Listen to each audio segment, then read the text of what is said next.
Anda bersama saya di Mega Saryanjaya di Kompas Bisnis. Presiden Prabowo Subianto beberapa kali bilang beliau tidak anti kritik. Apakah Presiden juga pro dengan transparansi, tidak alergi kalau dimintain transparansi? Saya sudah bersama Head of Equity Research Bahana Sekuritas, Mas Putra Satria Sambiantoro. Saya berangkat dari pola APBN kita. Dari 2017, APBN kita selalu dipaparkan ke publik tepat waktu, pekan kedua atau pekan ketiga ya. Dari 2017 Mas, sampai ya di akhir eranya Pak Joko Widodo. Setelah Presiden Prabowo diangkat 2 kali, Menteri Keuangan Sri Mulyani menghilang bersama APBN-nya. Bagaimana publik membacanya? Apakah ini menjadi sinyal bahwa presiden kita atau pemerintah kita yang era kali ini agak alergi dengan transparansi? Secara alergi untuk transparansi, saya rasa jawabannya belum tentu gitu loh, karena kami di pasar modal secara reguler diberikan komunikasi yang sangat-sangat transparan oleh dari Kementerian Keuangan, dari Bank Indonesia, dari OJK, karena kami kan di pasar modal secara harian berinteraksi dengan pelaku investor ya, investor portfolio ya. Nah, yang saya mau tekankan itu adalah saat misalnya kita kan punya credit rating investment grade, fiskal sangat berkaitan dengan surat utang nih. Surat utang sangat berkaitan dengan bagaimana rating agencies atau investor asing menilai dari perekonomian kita. Nah, saat rating agencies ini, Fitch Ratings, Standard & Poor's, Moody's menilai satu perekonomian negara, itu ada 2 indikatornya, kuantitatif dan kualitatif. Kuantitatif itu biasanya ya model-model lah seperti pertumbuhan ekonomi, hutang dari pendapatan dan lain-lain. Tapi ada faktor kualitatif di mana ini ada policy credibility di sini. Jadi kredibilitas kebijakan itu juga penting. Karena investor-investor asing ini mau tahu kalau Anda melakukan satu kebijakan A dan Anda akan bilang untuk oke, kami akan melakukan A. Apakah Anda akan follow through? Apakah Anda itu akan konsisten? Apakah Anda akan mencapai A tersebut? Gitu loh. Jadi ini ada policy credibility yang sebenarnya dalam 15 tahun terakhir sejak krisis finansial 98 kita ini memiliki kredibilitas yang sangat-sangat tinggi di mata investor. Iya. Gitu loh. Jadi fiskal moneternya kita itu sangat disegani karena bisa memberikan satu prediktabilitas. Ya, saat misalnya suku bunga akan diturunkan, harusnya investor tuh tahu udah dari 6 bulan lalu gitu loh, ini arahnya Bank Indonesia mau ke arah sini. Saat misalnya Kemenkyu Bu Sri Mulyani bilang, kita kan punya undang-undang nih, defisit APBN tidak boleh melebihi 3% dari PDB. Betul. Investor asing tahu Indonesia minimal Bu Sri Mulyani akan melakukan hal yang tersebut. Saya berikan contoh, saat 2020 kita lagi pandemi COVID, kita tidak punya uang untuk bayar vaksin, untuk renovasi rumah sakit dan lain-lain. Gitu. Kita melakukan relaksasi anggaran dari yang tadinya itu 3%, kita lepas. Ya, sempat pada puncaknya itu defisitnya Indonesia 6% dari PDB. Tapi apa yang dilakukan oleh Bu Sri Mulyani? Dari 6%, Bu Sri Mulyani bilang ini hanya one off. Jadi ini mungkin hanya saat pandemi dan saya akan kembalikan lagi. Pengecualian. Oke. Gitu. Jadi istilahnya, ada satu murid bilang sama orang tua atau gurunya, gitu kan ya. Aduh, maaf Pak, nilaiku lagi jelek nih. Aku dapat 50 di matematika. Tapi ini kayaknya one off deh, maaf Pak. Semester berikutnya aku akan belajar. Kau balikin lagi. Nilainya jadi bagus lagi. Dan apa yang dilakukan anak ini? Dalam hal ini, ya anak ini perempuan namanya Sri Mulyani. Dia beneran bagus nilainya. Dia beneran yang tadinya defisitnya itu 6. Ya, dalam tanda kutip ugal-ugalan gitu kan, 6%. Dikembalikan dalam periode 3 tahun. Kembali ke bawah 3% dari PDB. Ini ada satu kredibilitas. Dan kredibilitas itu nggak bisa dicapai dengan 1-2 tahun ya. Ini adalah kredibilitas selama 10 tahun investor percaya. Makanya kenapa banyak rumor di pasar itu kan, waduh kalau Bu Sri Mulyani turun itu rupiah melemah dan lain. Sri Mulyani effect. Bagus. Lalu apa yang terjadi dengan APBN kita yang menghilang 2 kali? Apakah itu akhirnya melukai kredibilitas Sri Mulyani yang sudah dibangun bertahun-tahun? Ini investor sudah percaya sama Bu Sri Mulyani. Gitu loh. Kepercayaan susah untuk, ya sama saat kita sudah dikhianati oleh pasangan kita kan susah kan memaafkan itu kan ya. Ini kita sudah begitu Bu Sri Mulyani begitu misalnya kita pacaran gitu kan ya, datang ketemu di restoran jam 8, dia datang jam 8 selalu, datang lagi jam 8, besoknya lagi janji nih saya akan nikahin kamu tanggal segini, dia datang lagi. Kredibilitas itu penting gitu loh. Ini mengapa yang dilakukan yang dilakukan ke depan adalah bagaimana ini, istilah bahasa Inggrisnya adalah our hard fought credibility, kredibilitas yang sudah diperjuangkan. Ini jangan sampai hilang nih.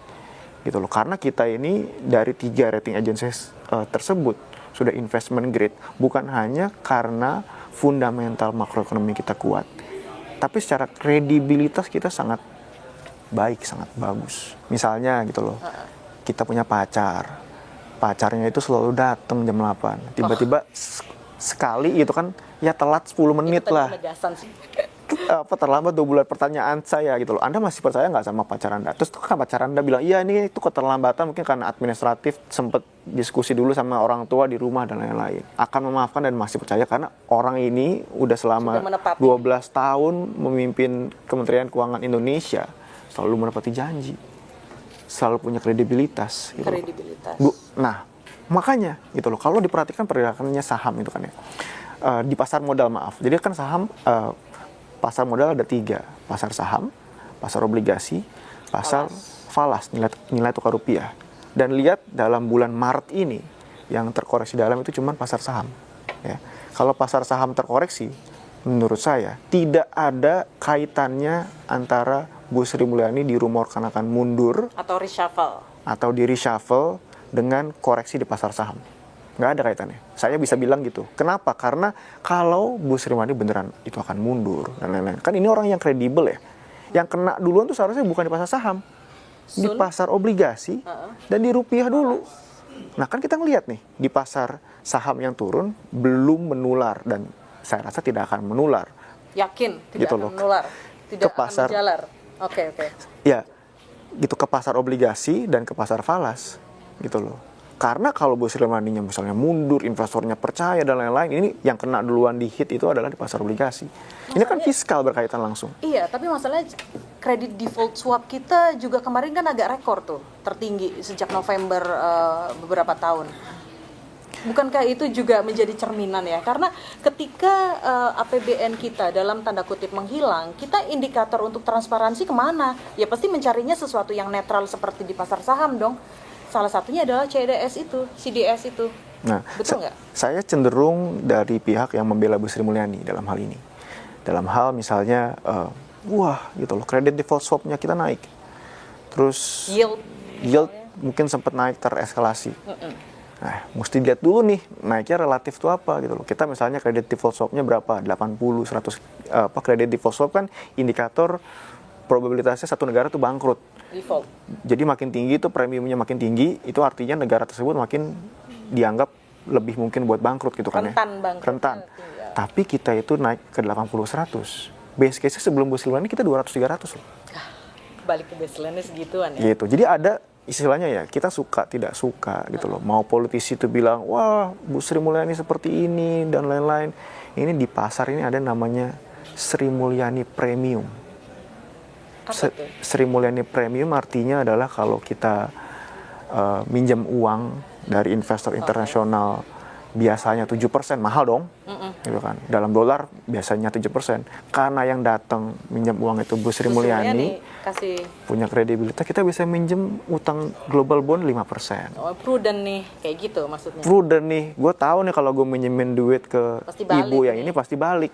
Jadi ada seperti Sri Mulyani Premium, suka nggak suka. Dan ini dampaknya positif bagi pasar obligasi, bagi pasar rupiah. Dan sejauh ini ya, itu tadi, yang terjadi di pasar saham belum terjadi di pasar ini karena masih dijagain, masih ada kredibilitas Bu Sri Mulyani di sini.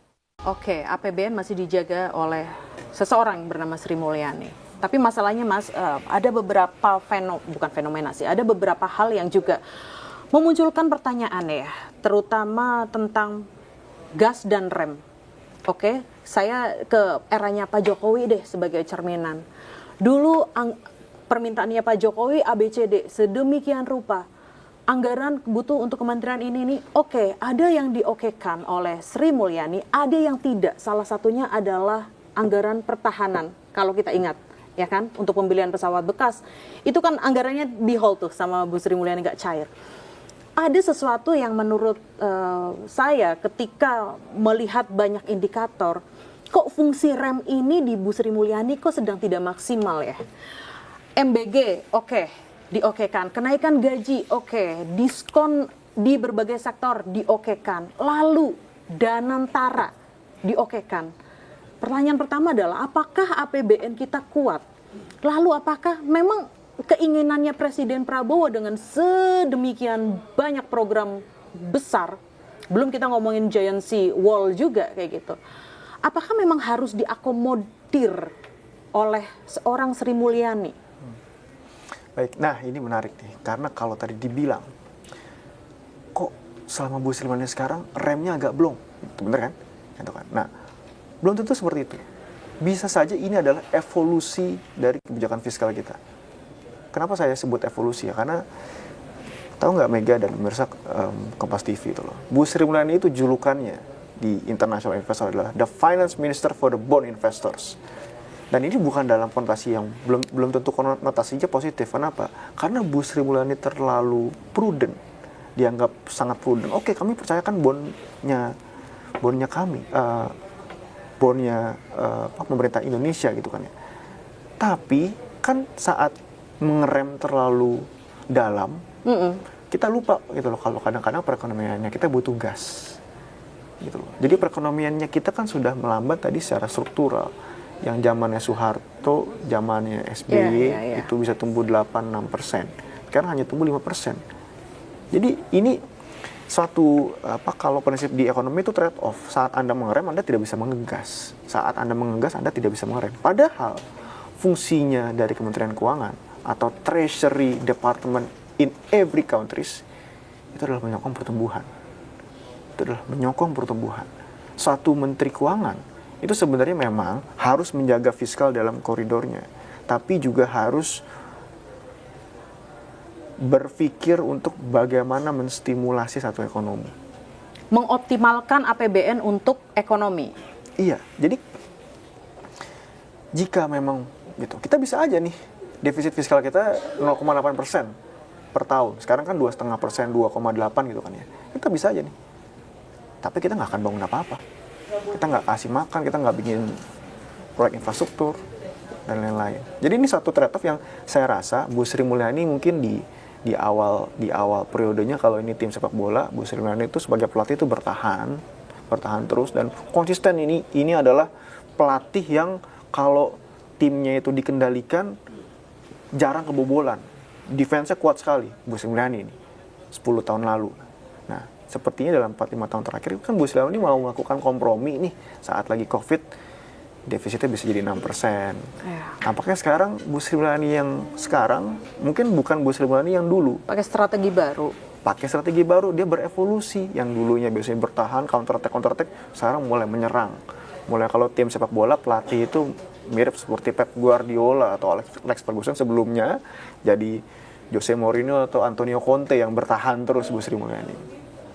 Tapi masalahnya Mas ya, dengan demikian banyak program-program di pemerintahan Presiden Prabowo Subianto, lalu di sini ada penjaga APBN-nya namanya Ibu Sri Mulyani.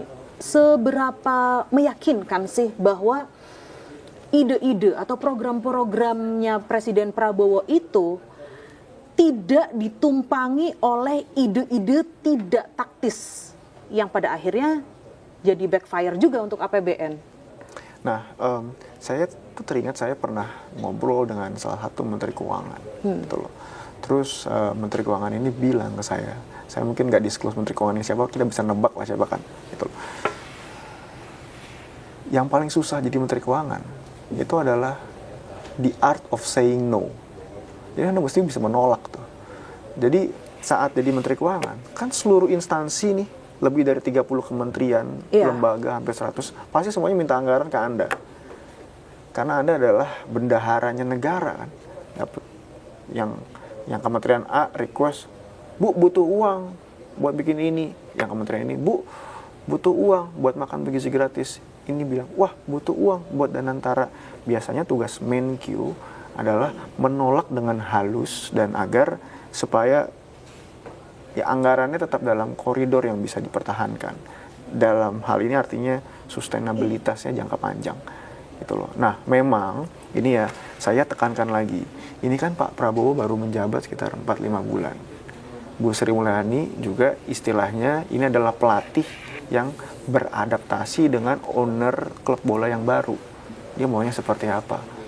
Misalnya ya kita sebagai main bola, saya mau ini itu ada Kylian Mbappe, saya mau beli Toni Kroos, saya mau beli Cristiano Ronaldo, Messi. Ya Pak, kan anggarannya terbatas. Iya. Kita mesti beli yang ini. Nah, biasanya ngasih taunya itu ya butuh ya periode atau chemistry yang cukup lama lah. Oh, dan ya, 4 bulan ini terlalu prematur untuk kita menjudge bahwa Bu Sri Mulyani kok mengiyakan semua ya asal Bapak senang dalam tanda kutip kayak gitu. Terlalu awal? Terlalu prematur, dan saya nggak setuju kalau Bu Sri Mulyani itu dibilang ya asal ya ABS gitu kan ya. Karena ya ujung-ujungnya saya rasa pertumbuhan ekonomi itu penting.